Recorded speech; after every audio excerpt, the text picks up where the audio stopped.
तो समर्थ ज्ञान में आप सभी का स्वागत है। आज हम बात करेंगे राष्ट्रपति और राज्यपाल की क्षमादान शक्ति के बारे में। तो पहले हम बात करते हैं राष्ट्रपति की क्षमादान शक्ति। संविधान के अनुच्छेद 72 के तहत राष्ट्रपति को क्षमादान की शक्ति प्राप्त है। हालांकि यह राष्ट्रपति की विवेकाधीन शक्ति नहीं है। इसका प्रयोग वह केंद्रीय मंत्रिमंडल की सिफारिश के आधार पर करता है, जिसका प्रधान प्रधानमंत्री होता है। अर्थात अप्रत्यक्ष रूप से इस शक्ति का प्रयोग प्रधानमंत्री करता है। राष्ट्रपति की कुछ विवेकाधीन शक्तियाँ हैं, जैसे लोकसभा में यदि स्पष्ट बहुमत नहीं है और केंद्रीय मंत्रिमंडल ने विश्वास प्रस्ताव खो दिया हो, और यदि प्रधानमंत्री की अचानक मृत्यु हो गई हो, तब राष्ट्रपति विवेकाधीन शक्ति का प्रयोग कर सकता है। विवेकाधीन मतलब अपने स्वयं के विवेक के आधार पर कोई निर्णय देना। और जितनी भी शक्तियां हैं राष्ट्रपति की, वह केंद्रीय मंत्रिमंडल की सिफारिश के आधार पर ही करता है। अर्थात जो 15-20 मंत्री होते हैं, प्रमुख कैबिनेट मंत्री होते हैं, जिसका प्रधान प्रधानमंत्री होता है, उन्हीं की सिफारिश के आधार पर राष्ट्रपति कोई भी निर्णय लेता है।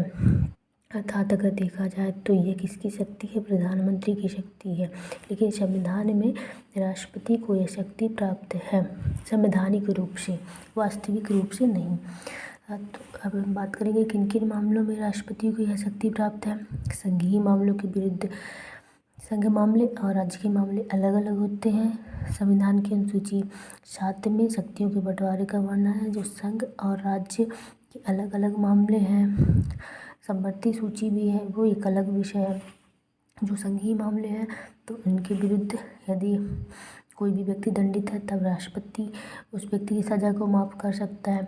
सैन्य अदालत के मामले में सैनिकों की एक अलग अदालत होती है। उनके विरुद्ध यदि कोई व्यक्ति दंडित है, तब उनकी सज़ा को माफ़ कर सकता है राष्ट्रपति। मृत्युदंड, अर्थात किसी को यदि मृत्युदंड प्राप्त हो गया है, फांसी की सज़ा प्राप्त हो गई है, तो राष्ट्रपति पूर्णतः माफ़ कर सकता है। अब इसके जो क्षमा की प्रकृति होती है, स्वरूप होता है, कैसे किन किन परिस्थितियों में कैसे राष्ट्रपति इसका प्रयोग करता है, ये जानते हैं। तो 5 बिंदु ऐसे हैं जिससे हम यह समझ सकते हैं कि राष्ट्रपति क्षमादान शक्ति का प्रयोग कैसे करता है। किसी की भी सज़ा को पूर्णतः क्षमा कर सकता है। यदि किसी को मृत्युदंड प्राप्त है, तो वह पूरी तरह से इसको माफ़ कर सकता है। और विराम, सेकंड विराम का मतलब कुछ उसको आराम देना। जैसे ये विशेष परिस्थितियों में इसका प्रयोग किया जाता है। जैसे किसी को शारीरिक अपंगता है तो उसको कुछ विराम देना, गर्भावस्था है तो उस स्थिति में कुछ विराम दे देना, यानी सज़ा की प्रकृति को कम कर देना।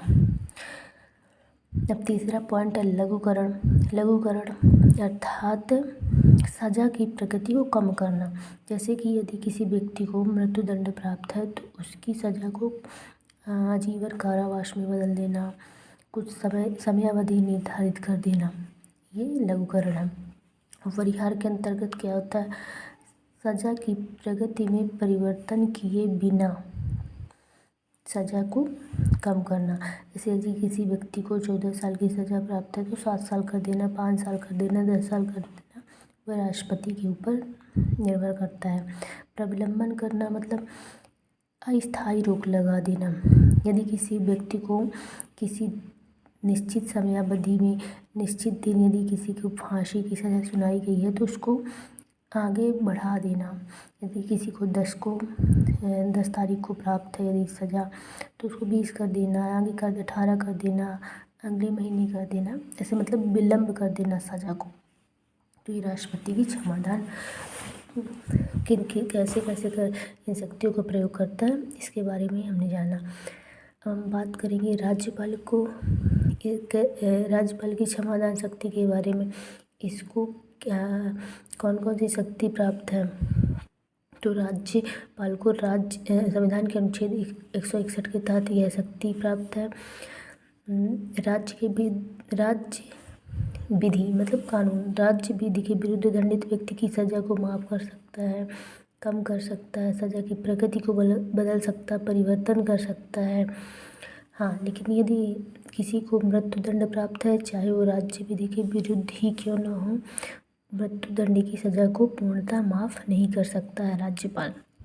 मृत्युदंड को सिर्फ राष्ट्रपति ही माफ़ कर सकता है पूरी तरह से। हालांकि मृत्युदंड को राज्यपाल निलंबित कर सकता है, परिवर्तित कर सकता है, सज़ा की प्रकृति में परिवर्तन कर सकता है, लेकिन पूर्णतः माफ़ नहीं कर सकता है। और हाँ, कुछ बिंदु हैं जिसके बारे में जानना ज़रूरी है।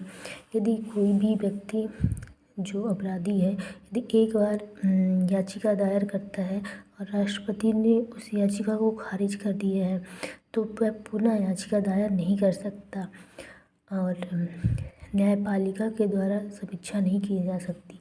मतलब इसके विरुद्ध विचार नहीं किया जा सकता। यदि राष्ट्रपति किसी की सज़ा को प्रकृति में परिवर्तन करता है, कम करता है, माफ़ करता है, तो राष्ट्रपति इसकी समीक्षा नहीं कर सकता है। लेकिन हाँ, यदि राष्ट्रपति ने भेदभावपूर्ण हो या कि संविधान के विरुद्ध हो, तब न्यायपालिका इसकी न्यायिक समीक्षा कर सकता है। तो आज हम इतना ही जानेंगे। धन्यवाद।